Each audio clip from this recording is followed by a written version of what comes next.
Welcome to the official unboxing of the Company of Heroes board game, first edition. This is how a lot of your rewards are going to arrive inside the war crate, pre-packed up. This is the war crate that we discussed and voted on, and it turned out really very nice. It's got two locks, so the top actually locks. I don't know why you'd want to lock it, but it just prevents it from flying away. And let's get into it.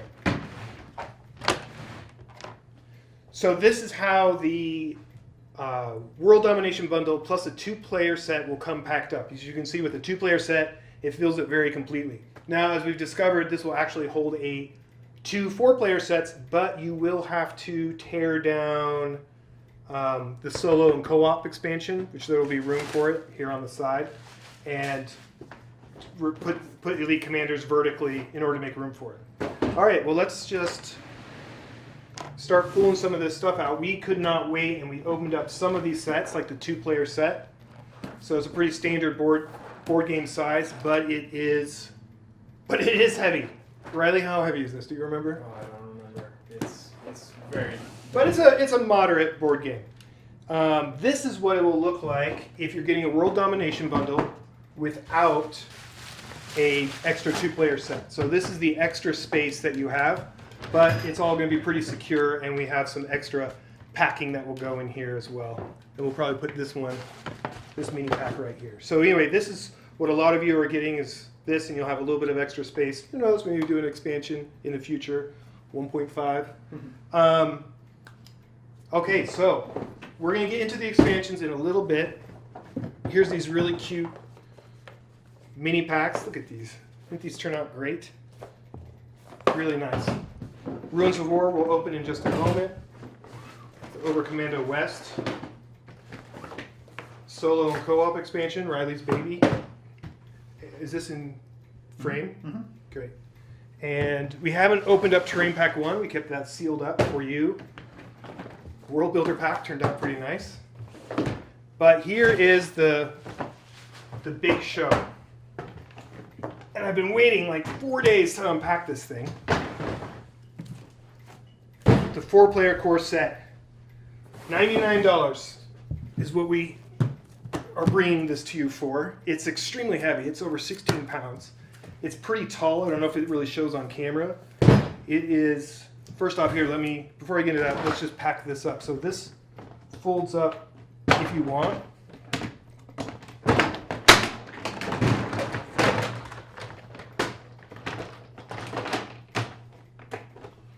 That's pretty cool, right?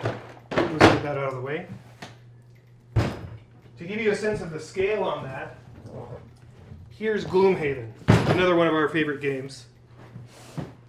So it's petite compared to Gloomhaven, but it actually weighs more than Gloomhaven. Gloomhaven is like 15.6 and this is 16.1. And hopefully I won't talk all the way through this to keep this short. But without further ado, let's open this baby up and see how everything turned out. Okay, so we kept this sealed up. So we're going to pop the seal now. We've actually already seen all the contents from the two-player set, and everything worked out really well. So we're not too worried about this.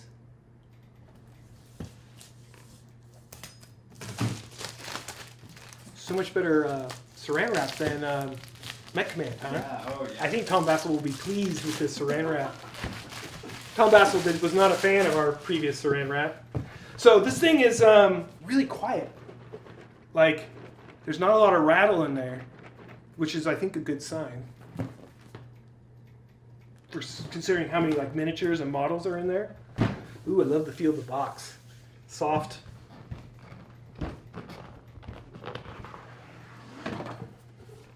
So these rule books are just digital prints. So these are not, I don't think they're just paper. They'll actually have like a thick cover on here. Basic rules, little insert for crafting your miniatures, advanced rules. And this is the old cover to the Company of Heroes. So everything in here should be final except for these rule books. Here are all your, can you see all this? Do you want to zoom in a little bit?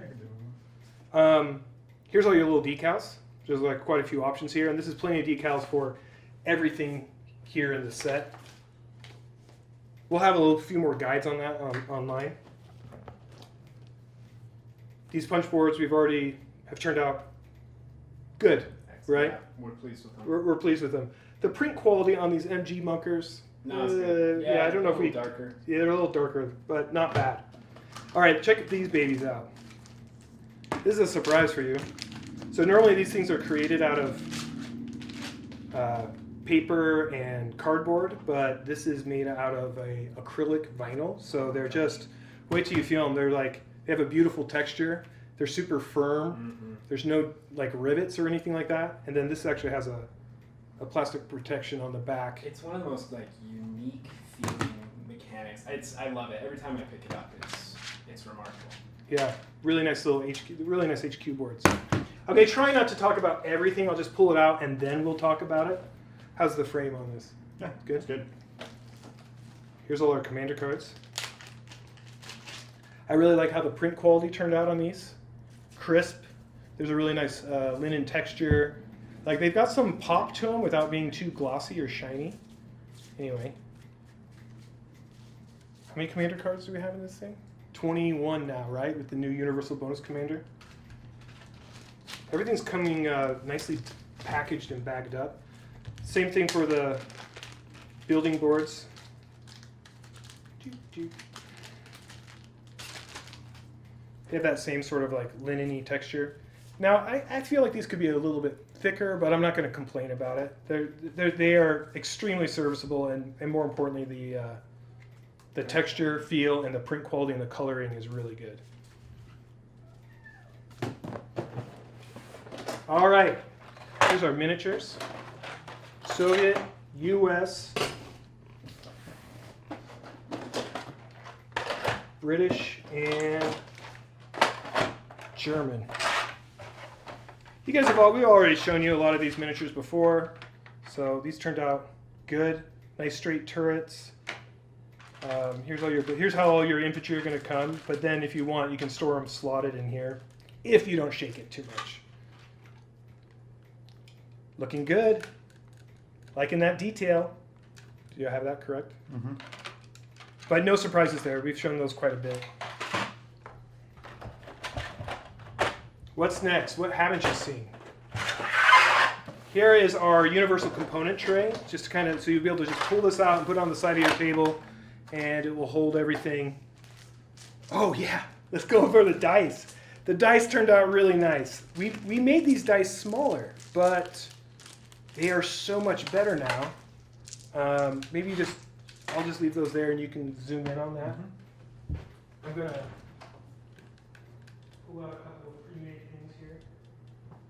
So normally you wouldn't think that you could improve dice by shrinking them, but we brought these down from 16 millimeter to 14 millimeter. They now, which allows you to have 3 per tray, but they now are at a better scale.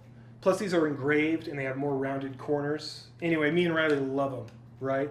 Just awesome. Fell in love with They just fit the board. They're way less sort of tacky and overbearing on the maps. Anyway, the new coloring, which was basically a Kickstarter suggestion, right? People were like, these colors are a little bright. So these are now a lot more subdued. And they just fit the color scheme of the Company of Heroes games a little bit better. These are now like a solid gray. These are the pit dice you use to track vehicle health and building health. So here's all your trays. Here, they store right there. Here's all your vehicle trays. I have an example of that set up.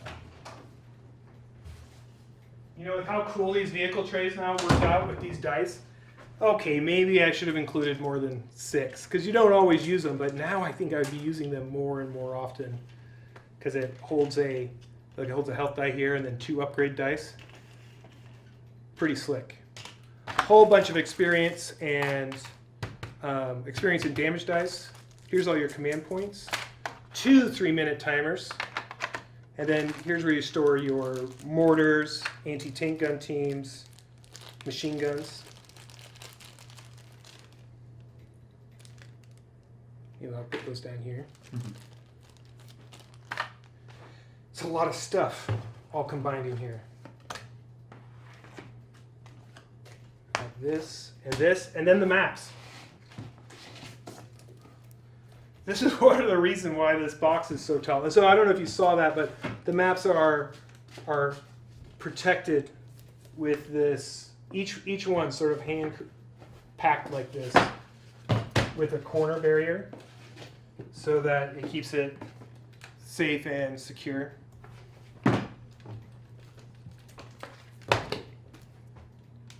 And let's tear into these.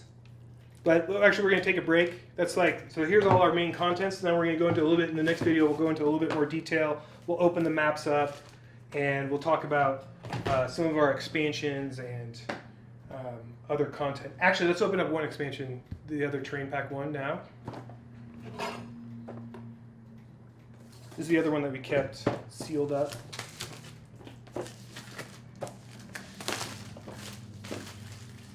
Terrain Pack 1. $31. Woo, that's a nice pack job. Look at that. That's nice, huh?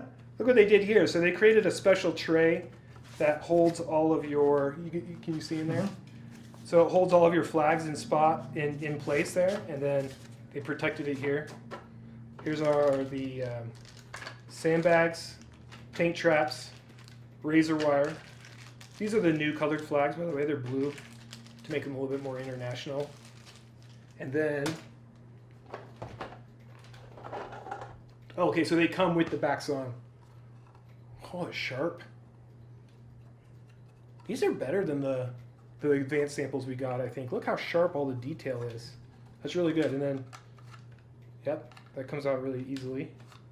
And then goes right back in. Great. That is a good terrain pack right there. I think that's a good value for the price. What do you think, Riley? Absolutely. Riley's nodding at us. Anyway, I'm very pleased with that. It's been a long time we've been working on this, right, Riley? Definitely. How long has it been? 2 years now? 2 years, yeah. So it's really great to see this all come together. You really like these boxes too, right? Yeah, I think the design of them came together really nicely. Finally got a good box. I've never liked our boxes before. This is exactly the type of like super pro box I want. It's got a little bit of texture. It's soft. The print quality is really nice. Anyway, that's the first portion of the unboxing video of Company of Heroes. Dude, I think we got it. We nailed it. The components are good quality. Great, right? I pass it off. Anyway, I hope you guys are excited about this. This is hopefully coming, I think, before Christmas. It should be in your hands before Christmas for most regions. But of course, we'll be giving you more updates. And it hasn't left the factory at this point, but they are getting very, very close. We're hoping to have them pick it up in about 7 to 10 days. October 20th is our real goal. But enough talk, chit-chat. We'll go into more detail in the next video. Thanks for watching. Talk to you soon. It was so good until the end.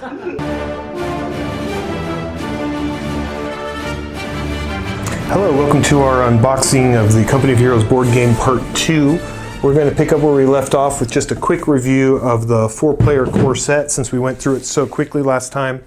Everything in this box is final except for these, your 3 booklets. The basic rules, there's a little miniature guide, advanced rules, and the mission booklet. These will actually have a much thicker, harder cover, plus there's been some design changes and some edits since then. There's a lot of content in here though. There's a lot of game. There's some rules for your different modes in the mission booklet, using your terrain packs, but most of it is just page after page of different maps and scenarios.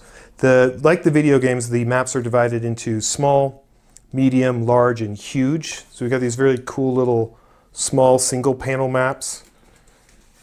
And each of these, we spent a lot of time playtesting and tweaking these different maps and scenarios. And each of them presents a pretty radical, different setup and required strategy and just general feel. These are all still the medium maps that comprise 2 map panels. Then we get into our large maps, which use 3 panels. And some of the huge maps, which are 4 panels, do require having the extra 2-player set or an extra 4-player set, but there are some 8-player maps, 8-player or huge maps that you can play with just the 4-player set. And then we've got a couple of set scenarios here at the end with special objectives and conditions, followed by a little Commander FAQ. So anyway, there's a lot of books and game content included. All right, I'll just go through this really quickly in case you're just joining us now. Here's some of your primary components. Your building boards, these all turned out really nice with a really sharp print quality and some a really nice like linen texture. So these worked out really, really nicely. I'll explain how those are used in just a moment. Commander cards we already visited. These are color-coded, so there's 21 in the core set, 5 for each faction. So Soviet here is sort of color-coded for red, and then Germans are just gray. I'm not sure how well it shows on camera, but they're pretty distinctive in person, British, and then the US is green.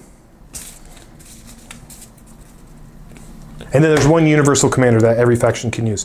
Here are these really cool HQ boards. We went into them a little bit before. This is sort of a bonus surprise that we paid extra. They were kind of pricey. We made these out of a acrylic vinyl, so they're not made out of paper or cardboard. They've got a really nice texture. They're very firm. They're extremely durable. They're not going to get crushed on the corners like cardboard or punchboard HQ boards can become. In case you're unfamiliar with the game, these HQ board sort of forms the center of your player area. This top section tracks your current income levels, which is how many points you've currently captured with these white cubes. And then you track your stockpiles down here below. And so this is actually how you spend your different resources of manpower, munitions, and fuel by manipulating your cubes. This slot is to slot in your commander card once you're ready to, once you choose one and you pay for it. And this levels up over time, and then you track your levels with this little experience track over here, or commander track, and then your experience is collected in this little spot here. So this is a nice, really well, this turned out, because there's so much resource generation and tracking, and you're spending and buying and purchasing units, this is the way that the board game organizes all those functions that you see in the video games. And then your building boards, you have 3 building boards to start. Sorry if this is too remedial for most of you, but just in case you're new to the Company Heroes board game. You start out with 3 buildings, but 2 of them are locked. You basically have to construct them like in the video games. And each building will unlock 3 different units. And so then when you have enough resources to purchase your next building, it will unlock 3 more units. And then finally, your heavy vehicles in your tier 3 building. And so this is the full sort of player area. And then on the back of these, we have player aids and references, a little round sequence guide, and then the very important defense matrix, which you'll reference a lot, but this will be right in front of every single player, which is kind of nice. And a little bit of unit summary and reminders here on the first one. So those are a lot of the key components of the sort of the resource element of the board game, and these have all turned out, these are all a win. These have all turned out really, really great. Next up we have tokens. So I'll open these up in just a minute. A lot of these are redundant for most players because a lot of you are getting, you use the physical models of the sandbags, razor wires, tank traps. You'll use the physical flagpoles. These you may end up using because while all the maps have default resource control points printed right on the map, in order to change maps around and to adjust them, you'll use these tokens, which just slot right into the hex or right into your 3D flag miniatures if you have them. This also has the British emplacements and some MG bunkers, although those aren't used very often as those are just, only a few commanders can build those. All right, shall we get into the miniatures just a little bit more detail than we did last time? Let's do it. So I think last time we got into, oh, we're missing this guy right here.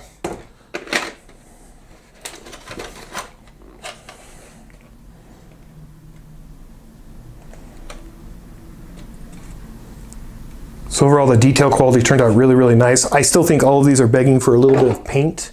Here is an example of a priest with a single coat of spray paint. But we wanted to have these be in different colors so that you could play it right out of the box without having to use any, without having to paint them. So you know what is a US vehicle and what is a Soviet vehicle. Anyway, you can see this makes it pop, but this is very serviceable right out of the box. Let's take a look at the infantry, although they're pretty hard to showcase on camera.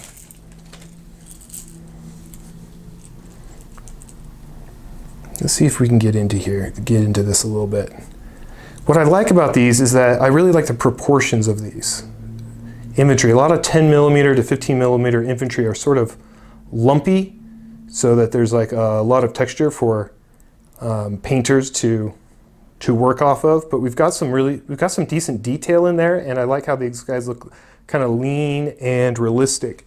We do have some examples of what those would look like painted. And so they paint up pretty nice too. As you can see there.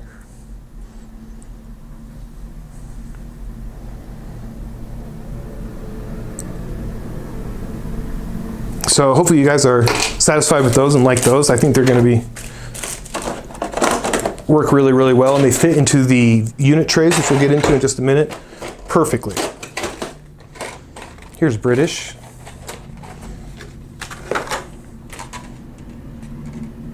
Just to showcase some of the detail here.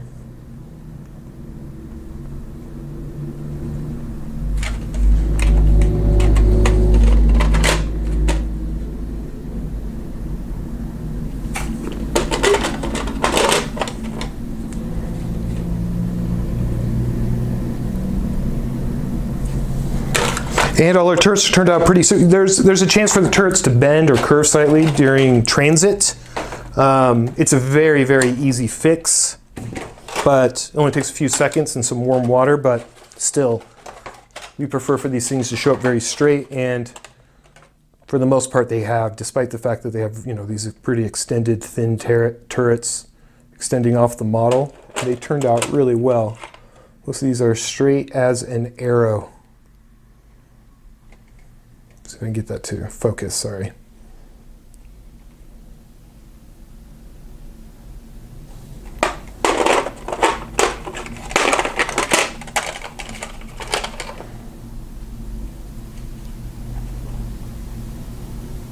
Is it focusing?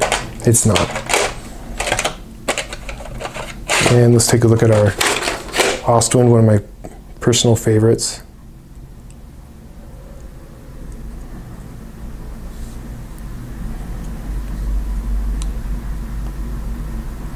I like it.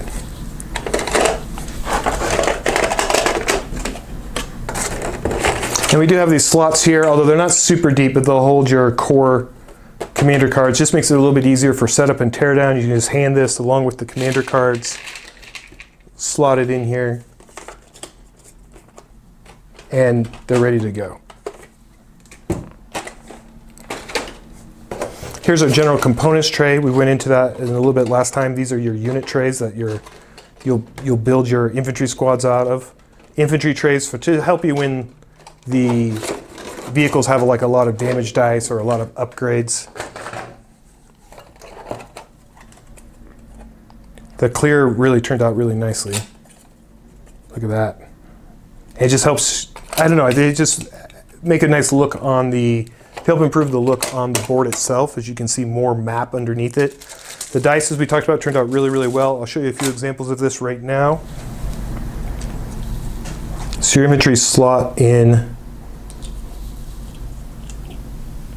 to these trays just like here, which kind of serves as a health tracker. And then your different upgrades and status effects are placed in this upgrade slot on the back of the unit like this. And there's 24 of here, so you can have 4 players fielding 6 infantry each, but you know, there is no hard cap, population caps like in the video games. So we made these universal, so as they're available, you can pull out and spawn new infantry.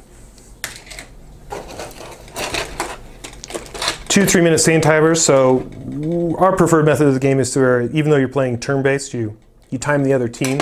Just kind of keeps everything moving along pretty nicely. This is also where you store your mortars, universal mortars, anti-tank guns, machine guns, and it's all designed as a single tray so that you can just pull this out and put it on the side of the board or the table, and just get to it. Just kind of keeps everything organized. There's slots here for all your flags. Here's where your British emplacements, if you're not using the physical British emplacements, will go, and your alternate resource tokens here. Also with its own lid, so. All right, let's get into the maps. We didn't get into this last time. So 4 double-sided map boards come in the 4-player core set. I'll chew this without scraping up the board. These turned out very nice. So the texture on them is really nice. They're extremely thick. They're sturdy. I'd say that these are really top-notch for the industry compared to like boards I get as a consumer. Our Mech Command board was a little funky. It was extremely durable, but it was a little odd because it had covered seams. Anyway, and I don't know if it came across as a really, really high quality map, but this one is going to be really good. It's got a very slight linen texture, but it doesn't really, you can feel it, but you don't really see it. Otherwise, it's primarily a matte board. Let's put this over here.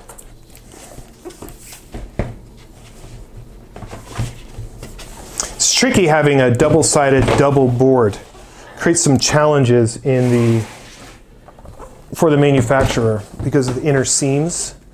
But they've done a pretty good job here covering those inner seams up. And it's too big for the camera. All right, let's see if we can pull this up. All right, so here's our Stalingrad map. So this is the medium-sized Stalingrad map using both panels. And then we'll flip this over to create the monastery map.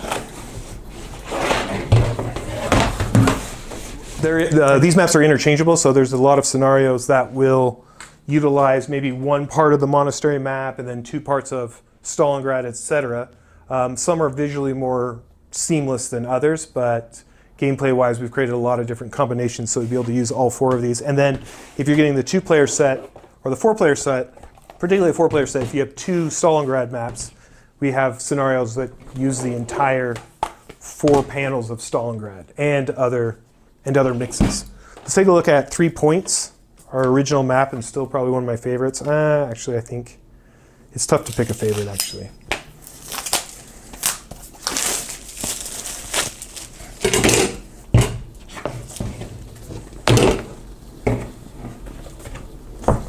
Yeah, these feel nice and firm and strong. Sometimes I break boards just the very first time I pull them out.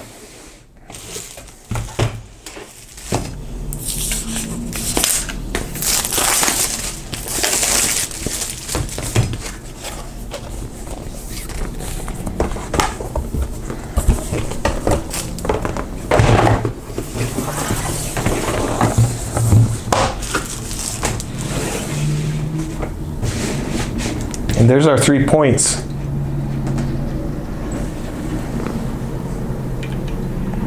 Good.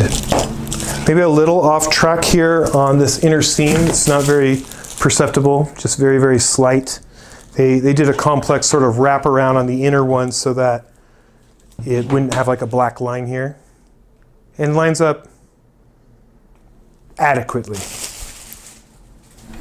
So there is your 4-player core set, and everything turned out pretty great. We're really excited to put it in your hands, and so you can play this baby. Oh, you know what? Before we go, I never did actually do a close-up on the Soviets. Here's that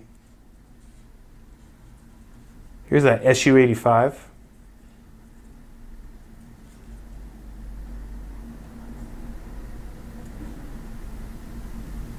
Hopefully that's focusing all right. T-34.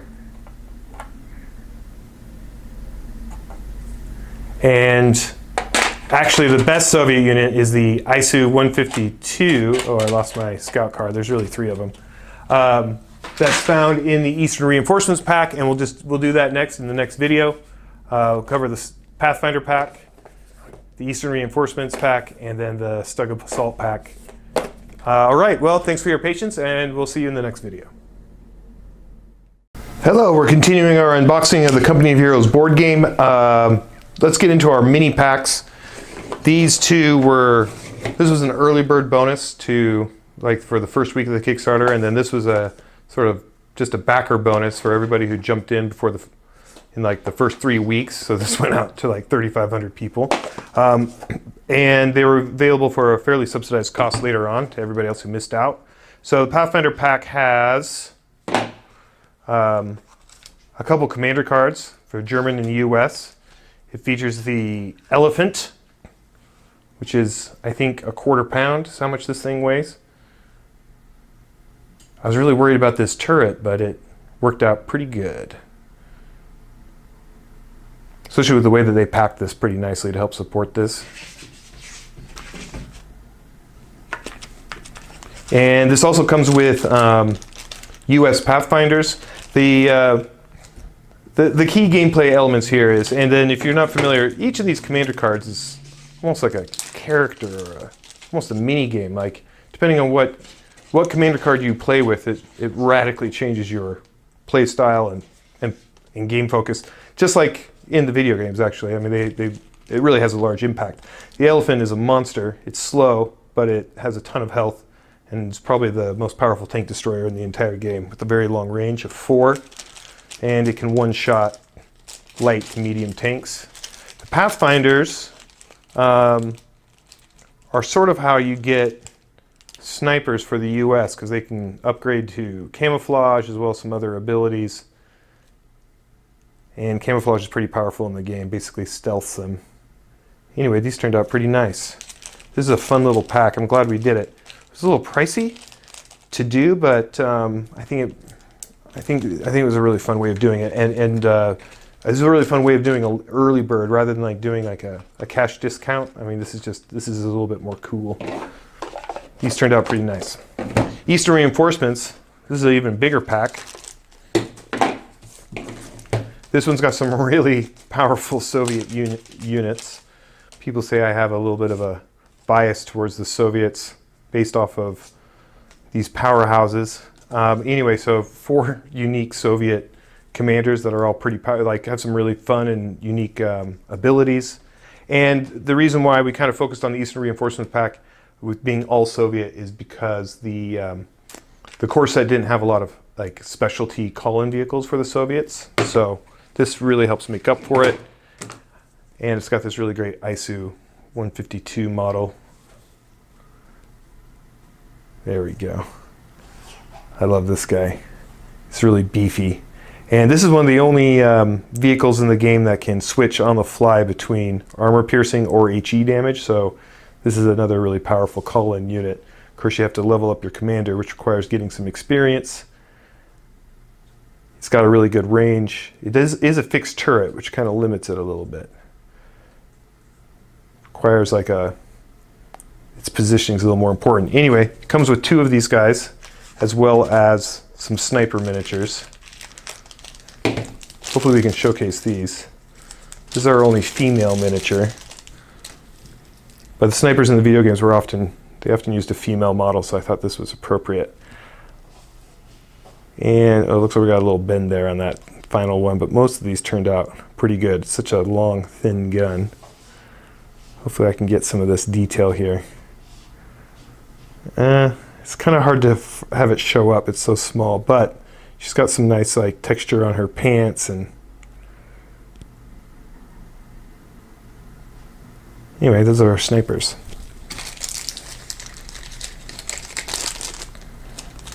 Which dovetails really well. These commanders kind of focus on being able to call in the ISU 152, and then, and a lot of partisans that can spawn anywhere on the map. They're like cheap, fragile units, but they just pop out anywhere, and then a couple of sniper-focused one, particularly this Heroes of Stalingrad, really upgrades your officers, and you can still call in the ISU 152. I think all of these you call in the ISU 152, yep.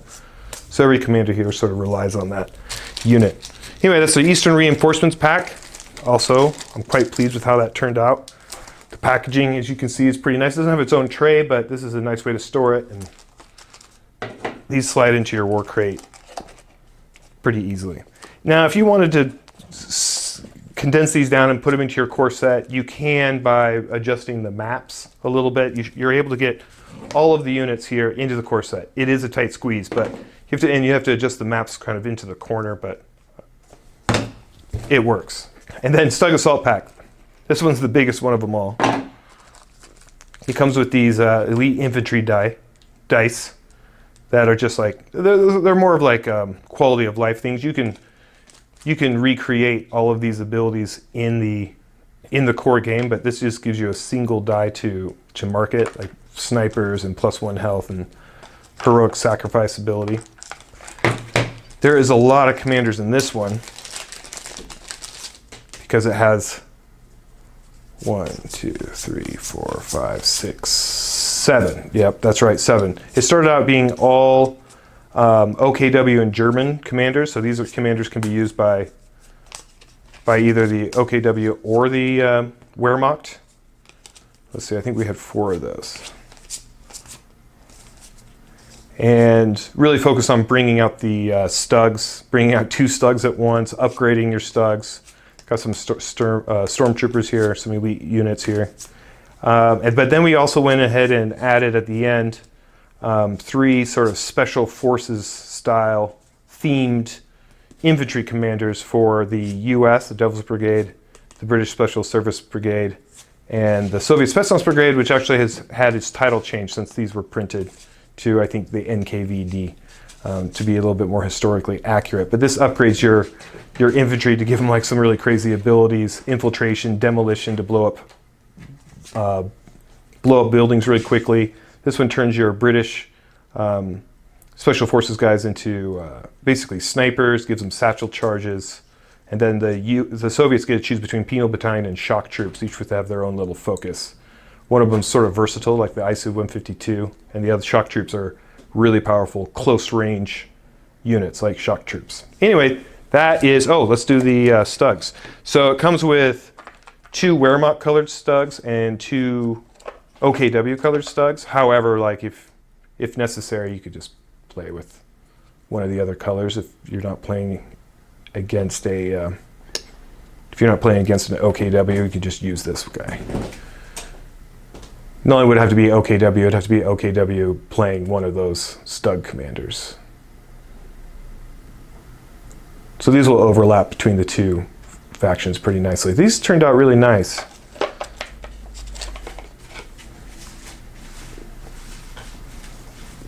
The Stug in this game, in this version, somewhat similar to the video games, is a sort of a medium tank for the Germans. Lets you get them out a little bit faster. They're a little bit cheaper. They're not as heavy duty as the Panzer IV or some of the other German tanks, or the Tiger, but it provides a really nice like mid-game role.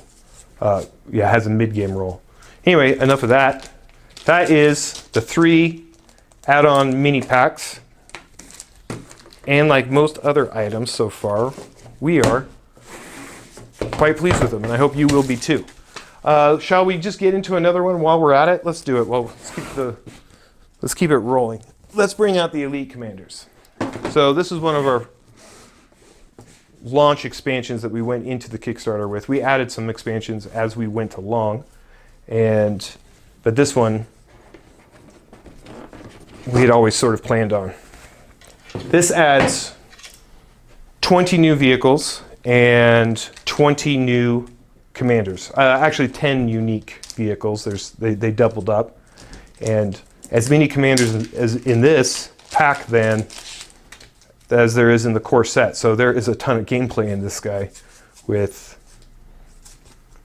all these commanders. Oh wait, there's yeah, that's right. There's just as many because there's 4 per faction, including OKW, I believe.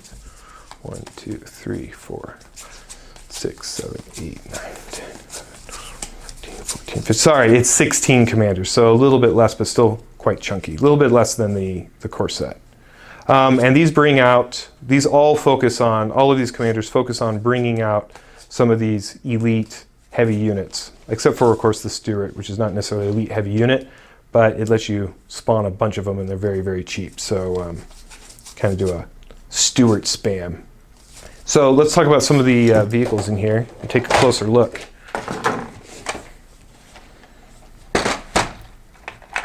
Here's my favorite one. although it rotates. My favorite's changed a little bit. This is the Sherman Calliope, and it serves as a heavy armor, long-range HE vehicle. Look at that, isn't that cool?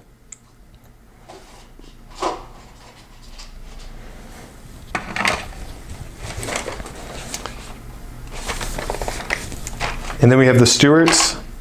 I'm really pleased these machine guns turned out. I was a little worried about these like separate, small, detailed little machine gun turning out on a cast molded vehicle, but they turned out pretty good. I don't know if I've showcased this before, but all these turrets come separate, so it allows them to rotate. And then they've got a little code here on the bottom that will help you match it up to the right body, just as you kind of learn and become familiar with the different vehicles.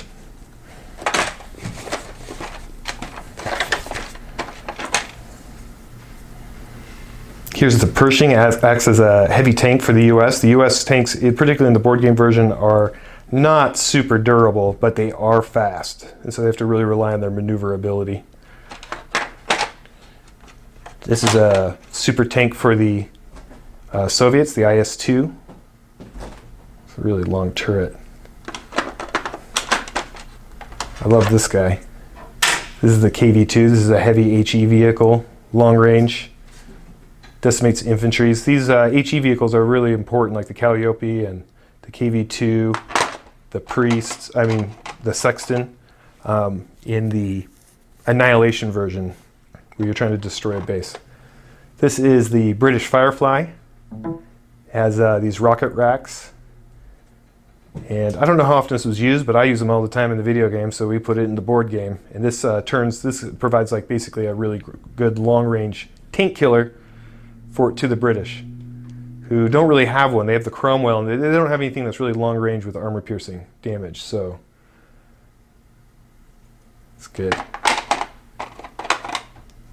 Sexton, very, very similar to the Priest. I think historically is built on the same chassis. And it kind of has a similar function as the Priest. It's not really long range, but it gives the British a mobile armored HE vehicle.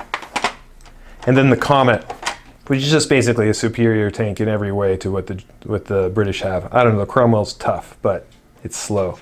This thing is fast. And it's got decent armor and good firepower. Okay, let's move on, and here's the bad boy here, the King Tiger. Now the OKW and the Wehrmacht can call this in. It is only colored in the Wehrmacht coloring, but you usually only ever have one out at a time.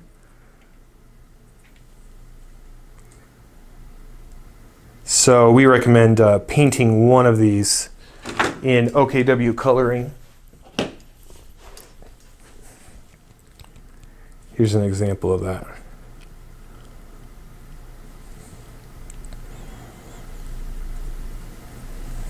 And then they also have the Jagd Panther, which all the German Wehrmacht tanks are really powerful, but they don't necessarily have long range. They don't have a dedicated tank destroyer in the core set, and this becomes their dedicated tank destroyer with a nice long range. Let's see how long that is.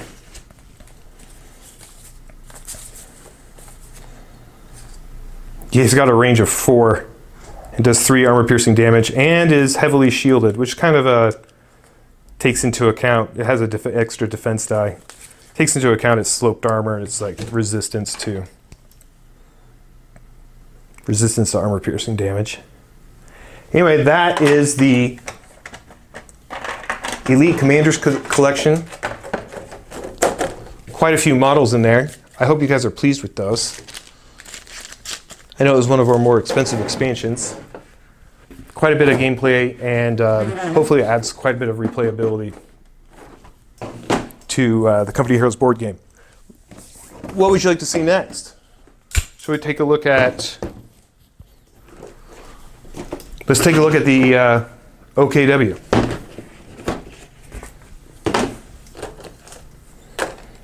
So unlike the Elite Commanders Collection, this is a whole unique playable faction, so it has its own set of building boards.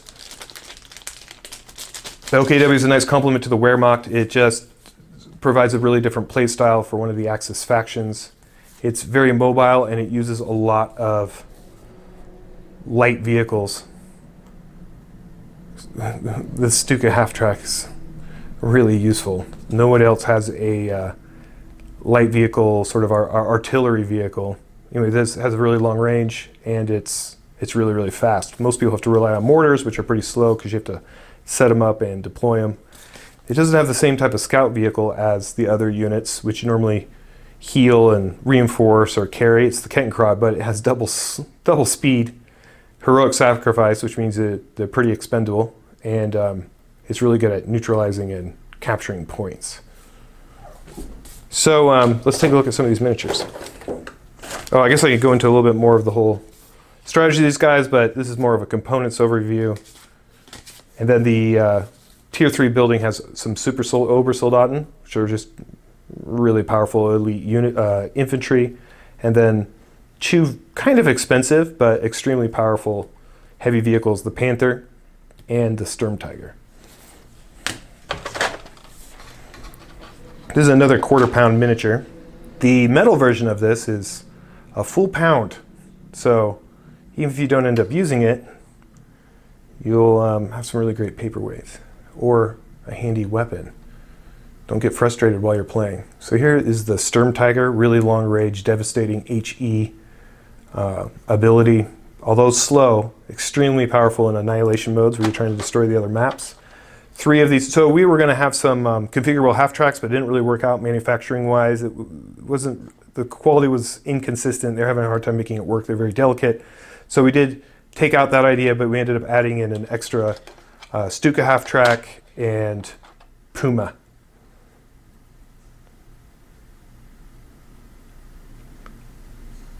The Puma dominates the early to mid game because it can destroy most of the other, it's got AP damage on it and it can destroy most of the other light vehicles very, very quickly. But not as good against infantry.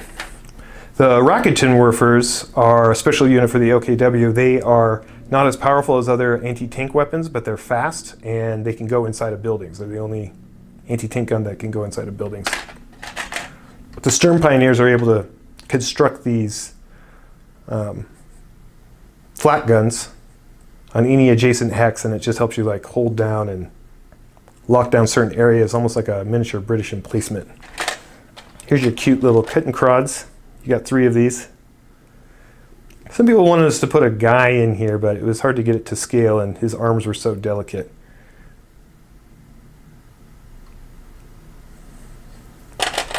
The OKW also has like a different unique feature where you don't just, you actually have to build buildings onto the map, and you have to purchase a truck and then you convert the truck to a building, which is kind of a hassle, and it exposes your buildings unlike any other faction. You can blow up your building and then you can't produce those units anymore. But you can also spawn your units out of wherever that truck is, so it adds to their mobility and versatility, but makes them, does provide some, there is some vulnerability to that. Here is the Panther, which is just a solid, powerful, fast tank. It just doesn't really have any weaknesses, except it is a bit expensive. More expensive than the Panzer IV, but not as expensive as the Tiger. And they also have these, oh yeah, Luke's tanks, or the Leopard tank. Light tanks you can get out of your Tier 2 building. Fast, and I think these have a anti-infantry focus. So that's the OKW playable faction, and I think some of you are going to really enjoy playing that. It really throws a wrench in the works for the other players. It's more adaptable than, just you can really play some interesting and unusual strategies and tactics with the OKW expansion. Next up, co-op expansion. This thing I did not invent, and I'm pretty jealous about it, because this thing's, this expansion is pretty amazing. It's was created by Riley Gabrielson, my nephew, and who works with us full time. And it's to me, it's a marvel. It's the ability to completely play with an AI player on your team. You play co-op. It's not just set scenarios, but it actually creates a whole algorithm. I don't know if you saw our play test of the solo rules, but it allows you. It basically creates a board game artificial intelligence, and that artificial intelligence like operates pretty intelligently, and it's pretty adaptive. So here is the solo rules. They're pretty short and quick, and it does require knowledge of the base game, but this is not too much to add on once you learn the base game, and in order to get you playing quickly or to try out a game before you even share this with your friends. It involves here's the action decks. You have a phase 2 and a phase 1,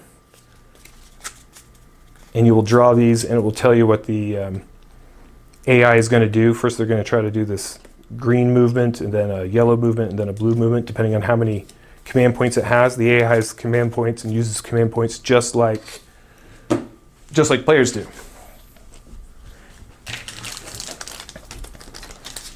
These are tarot-sized instruction cards. So here's your target selection you'll use to decide who the AI prioritizes. And then these are your instruction cards, which eventually you'll just memorize, but it's really nice to have these. So as I pull up coordinated assault, first I'll go to the green victory point card, and it tells me exactly what AI unit is going to move and what it's going to try to do. And so you kind of just follow along, and it's very, very systematic. Here are the AI tokens. So right now, because it requires so many tokens, and these are really, really huge, you can only play against the Wehrmacht, although it's kind of a mix between Wehrmacht and OKW, but primarily Wehrmacht. If we do a 1.5, then this is one of the things that we'd really like to do is create US, British, and Soviet versions of the AI tokens. Oh, there's a lot.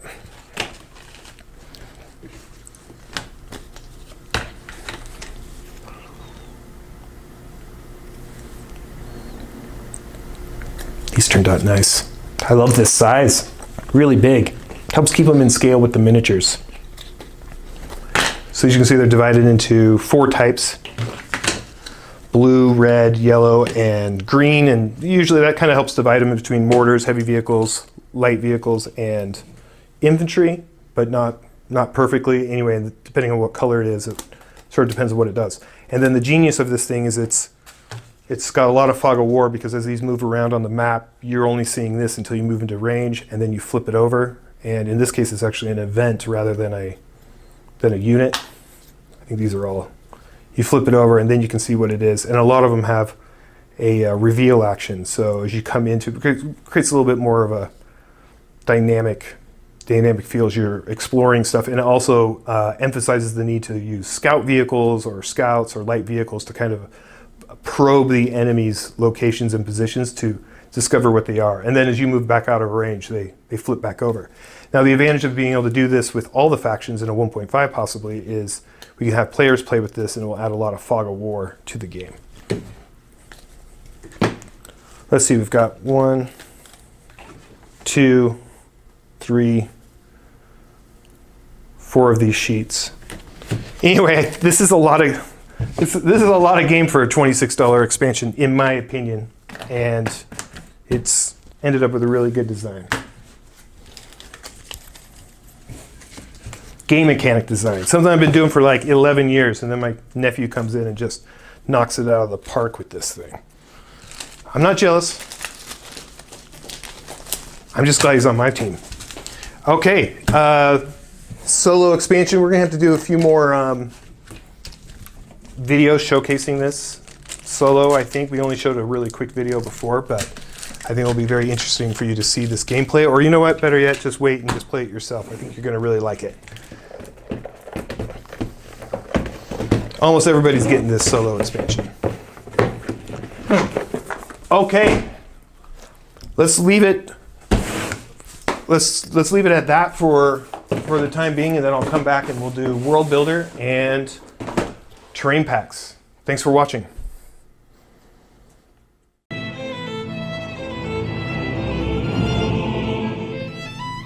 Hello, today we're going to be going through the World Builder and the terrain packs as part of our unboxing of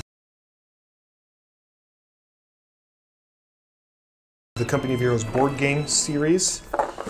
The World Builder was one of the last things that we added to the Pledge Manager. This is designed as a map building kit, and it's one of its primary purposes is that it not only will players be able to build their own maps and really create custom maps, but it gives Bad Crow Games this really powerful tool to continue to create custom maps and scenarios and post them online for literally years to come, because so many people are getting this World Builder pack. So, and of course, we will also be creating and posting online scenarios and missions just for the base game. Of course, the mission booklet's like 20 different missions and scenarios, just scratches the surface of what's possible with just what comes in the 4-player set, let alone having the World Builder. So the World Builder is a fairly simple pack. It's got a bunch of these really huge double-sided map tiles. One side's done in winter and one's done in summer, and a lot of times they are the same type of item, but so here's a watchtower in winter and summer, but that's not, in order to create like a larger variety, it's not always like that, and so sometimes you'll be drawing from summer and winter tiles at the exact same time. So it's a lot of it is some terrain and just some basics like snow tiles that let you fill in gaps and remove different obstacles.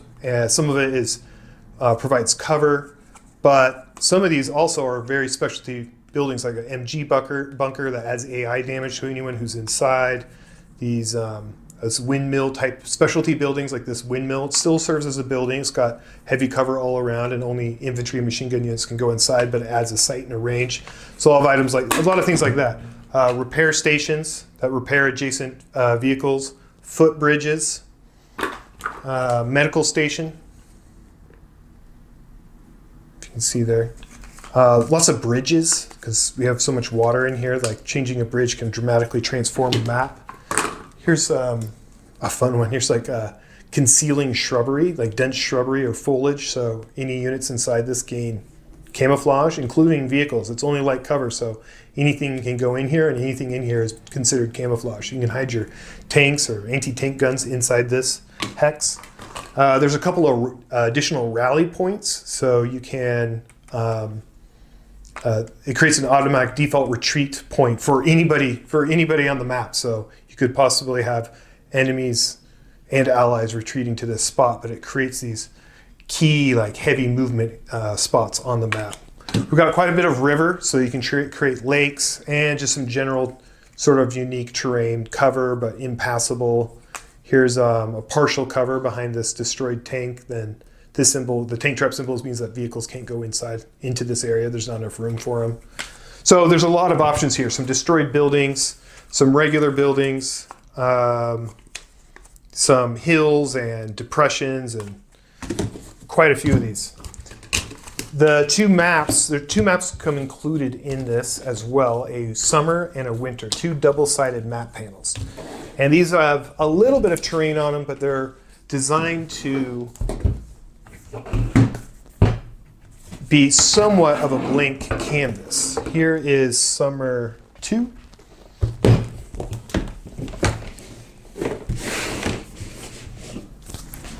Okay, here's the summer map. So you can see it has some built-in terrain. It's got the bridge and a river for you to kind of work off of, rather than it just being a 100% blank slate. But so it just provides a little bit of structure. Now, of course, this river could be filled in with various landscape tiles, and can be modified like that, or you can add in extra. Here's a footbridge, so only infantry vehicles can't go across it based off of this symbol here. And you can make these bridges just create a lot more like passages, and then from there you can start to build and just transform and modify it throw in some extra buildings, perhaps some destroyed buildings, to create some general like barriers and impassable terrain. There's a lot to work with from here, and I think a key goal of ours will be to draw upon the community experience. So we're dedicated to creating a place online where players can submit their maps according to a little template. It'll have the setup, the scenarios, the resources, and as well as the terrain. This is, so there's the summer map. Let's take a quick look at the winter map, which I like even more. It turned out really, really great. And these maps will tile very, very well with the summer-based maps of the base game. This one goes perfectly with 3 points and works really well with Monastery and even Hill 3331. Hill 331 is kind of a sort of an in-between map. It actually tiles pretty well with summer and wintry maps. It has a little bit of both of those elements. Here is the winter map. Okay, and here is the winter map, which turned out pretty beautiful. There's some extra specialty rules that go along with this map because we've got built-in campfires as well as roadway systems, so you can really very easily utilize a heavy snow system that makes it harder to travel unless you're on one of the roads, bridges, or railroad tracks, as well as you can have heavy storms that come in and they create attrition unless you're adjacent to one of these little campfire symbols. But also we have all these great snow-based map tiles that work really seamlessly with this particular map, or you can add a lot more frozen ice using the frozen ice rules, where if you're attacked on ice, there's a chance that you fall through the ice and you're destroyed. Some examples on here is you could line the riverbanks with destroyed buildings or with buildings that you can enter. You can actually just block off areas of the river itself if you want to cut down the amount of frozen river that you can travel across. Add extra bridges, maybe some repair stations. This is a good place for a bridge right there. And just have a lot of fun assembling and building these maps. Most of these tiles come in duplicates, so that it will help you with your map balance, so that you can always create symmetrical maps, which is kind of a big aspect for the Company of Heroes board game. Everybody is equidistant from a similar point. So one of the more powerful aspects of the World Builder Pack is not just the creation of totally custom maps, but it's the modification of our existing maps. Our existing maps have all been heavily tested and tweaked, and there's a very complex and precise underlying geometry and pathing and route system and balance to it. And because of that, just changing a few hexes can dramatically transform the map. For example, if we add a couple of aid stations here, that would create some powerful changes. But then if we went so far as to create new bridges, bridge points, let's say we add one right. This one would go right. Let's put it right here. And then put one right here, and all of a sudden the whole path and the routing of how everything shifts from one side to next and choke points is dramatically transformed. You can put a watchtower in the center right on this victory point. It will still be a victory point, but now vehicles can't enter and infantry inside have cover as well as extra sight and range, so a highly defensible center victory point. You can put these rally points on either side out to the wings here, wherever I put that other one. And so that you can retreat your units to the side, so it's very fast and easy to get to these side victory points, which means we'll have a really intense front line there and a lot of battles occurring there because people will be able to reinforce that area very, very quickly. Oh, here's the other one. And then you can transform this semi-urban map into a more densely populated urban map by adding more of these buildings, maybe a couple destroyed buildings to create a more intricate and dense fighting system. And that's not even necessary. You don't even have to put those 6 tiles down and the entire 3-point standard map is dramatically transformed in its playstyle. So that's why we're really excited about this world builder and the fact that most of you are getting this, because it gives us as designers an endless toolbox to continue to support the game by launching official map modifications as well as entirely new custom maps. So which we're dedicated to doing. We will have 2 completely custom maps using the summer and winter maps from World Builder, as well as 2 modified maps of 3 points and Stalingrad. And I think Hill 331, we have that one fairly well developed and tested, but we need to do a little bit more. Anyway, we should have all that available online by the time you receive the game or shortly thereafter. So that is the World Builder pack. 2 pretty beautiful maps and a lot of these nice little map tiles that are sometimes just generic terrain or very, very specialized terrain that give you a lot of options for creating your own or modifying your own. So let's get into the terrain packs next. Here is Ruins of War Terrain Pack 2. Now, if you're getting the British Emplacement Pack, you will get the Terrain Pack 2, British Emplacement Pack and Terrain Pack 2. They all come in the same box. For efficiency's sake, I actually already opened this up, so these British emplacements actually come bagged. We did unlock the extra British emplacements, which work really well for not just the British emplacements, but for any static emplacement you might build, like MG bunkers and anything that we create in the future.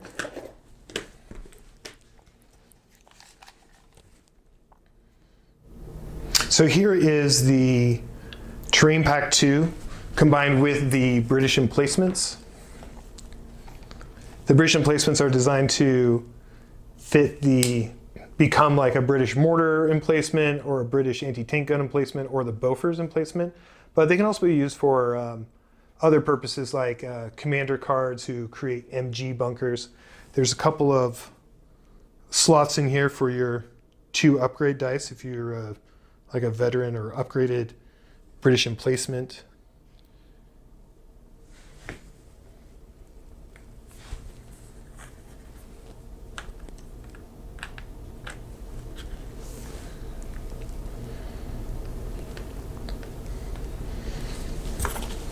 Pretty substantial, and there are 8 of those now because we unlocked some through the Pledge Manager. And then here is the massive cathedral,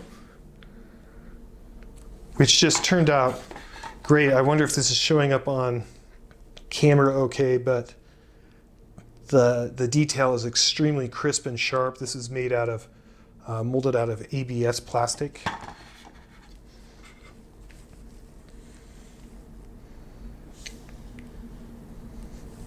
And so you access this cathedral. We have it in 2 parts, so it makes it a little bit easier to get inside and out of it to access these 2 points.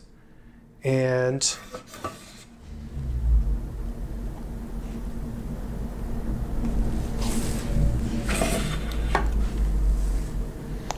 like that. And then this, of course, you can put infantry units up in the top.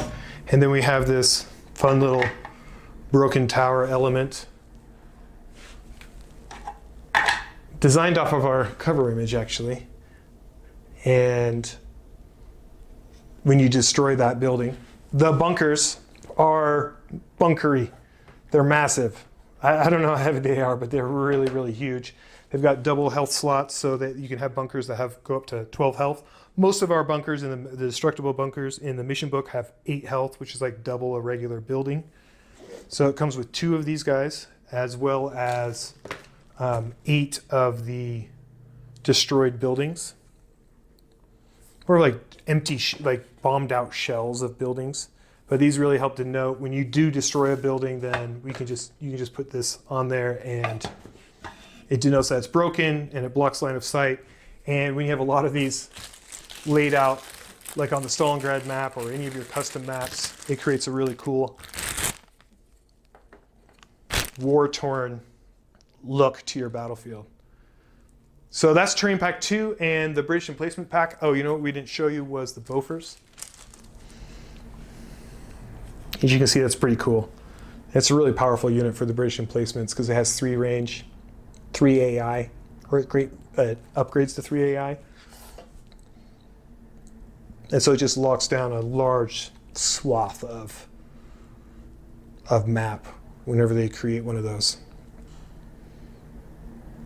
And that's Train Pack 2. Next video we'll get into Train Pack 1, which we covered, but we'll show it in action.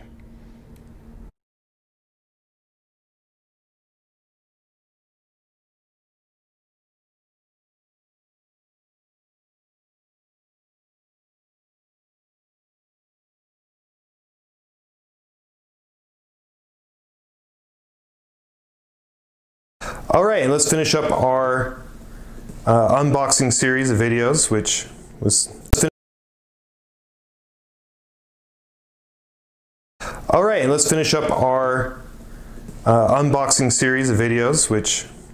hours and hours of filming because there was so much to go through with Terrain Pack 1. I think 96% of everybody is getting this, which is kind of nice. We can just sort of assume that you have this, although we do have the tokens and whatnot to support you if you do not. So as we saw in the first video, really great pack job in here. We've got this tray in here for all of your flagpoles, which may be hard to see in there.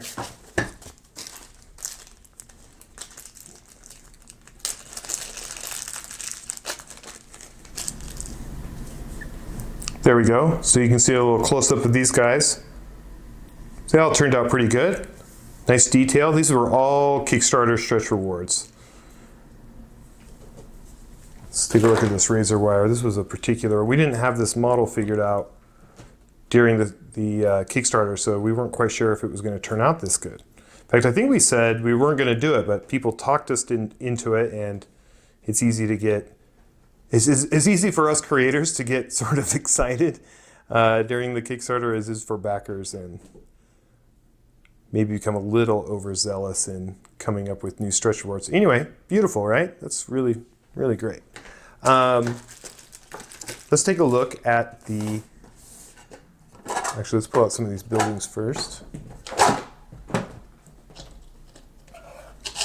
let's pull out our tray of flagpoles. So that's nice. We didn't even order this tray.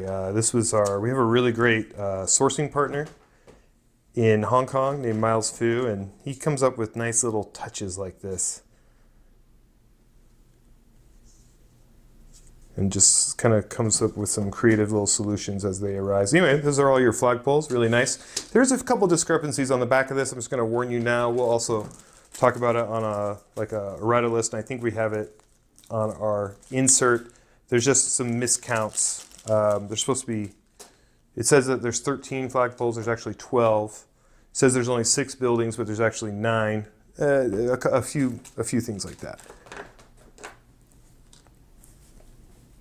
Just so you're not confused when. So we changed up these flags several times. Such a simple thing, right? This flagpole, but these turned out to be a little too thin. Sometimes these were the flags were hard to put on. Anyway, the simple little item actually saw quite a bit of revision. I'm having a hard time having it focus, but let's just put it on the table. So here's where you put your flags, and then when you capture it,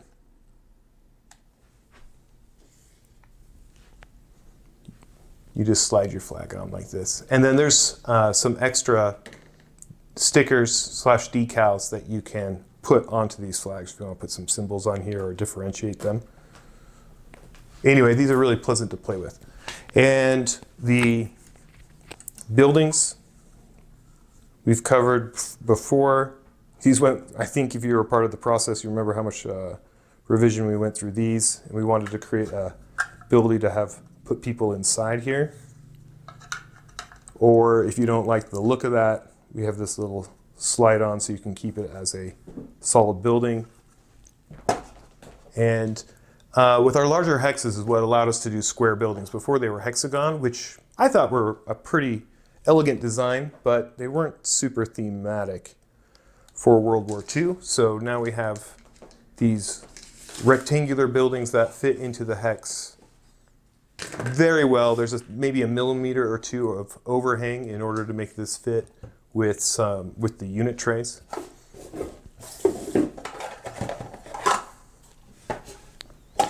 So if you're playing, most of the maps are designed so that most maps do not have more buildings than you're going to get, more than 9 buildings on there, but some of the larger ones do, and you'll have to use this, but very, very few of the maps, and possibly some custom maps will have more. But for the most part, we kept these standard default maps so that you will have a building for every single spot, and to help you create some really great scenes and thematic scenery while you're playing. Not a lot more to go into on that terrain pack. I think we've covered it a lot in other times. Let's just do a little. All right, let's do a little close-up on terrain pack 1 so you can see it in situ. Really add some nice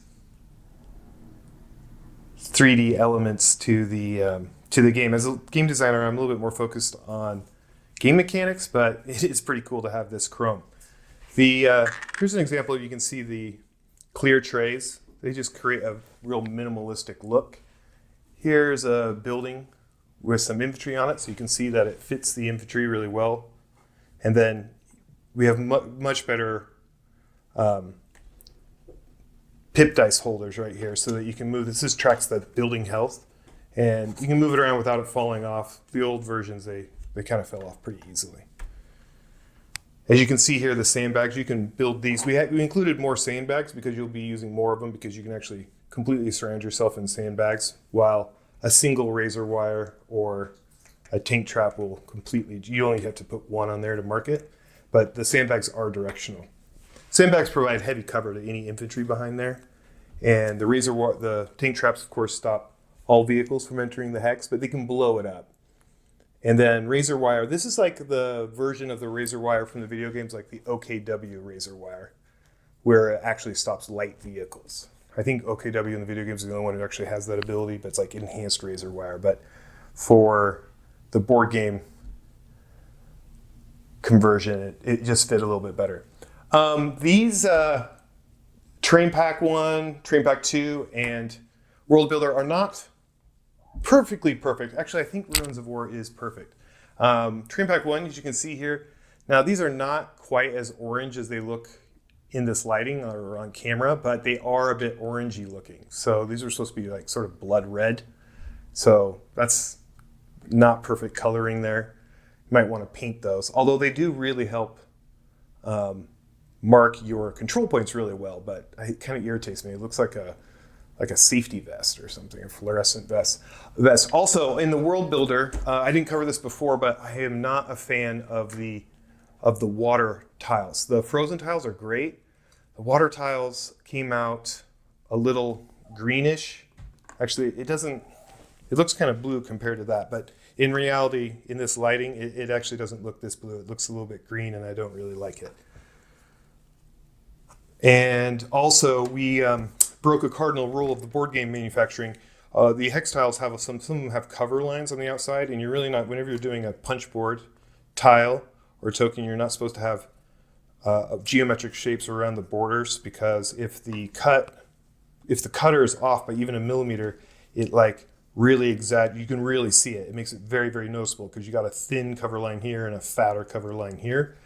So that happened on some of them because we thumbed our nose at that tradition, but I don't really know how else we would have put cover. I mean, a cover is always on the edge of the hex. Anyway, pretty small blemishes on an otherwise really nice looking terrain and map kit system. Anything else to cover on this? I think that's about it, and that concludes our Company of Heroes unpacking. If you have any comments, of course, put them in the. If you have any questions, or post it in the comments, and we'll try to answer them, and we'll keep you updated on when we are actually shipping this baby to you. All right, thanks for watching. Talk to you soon.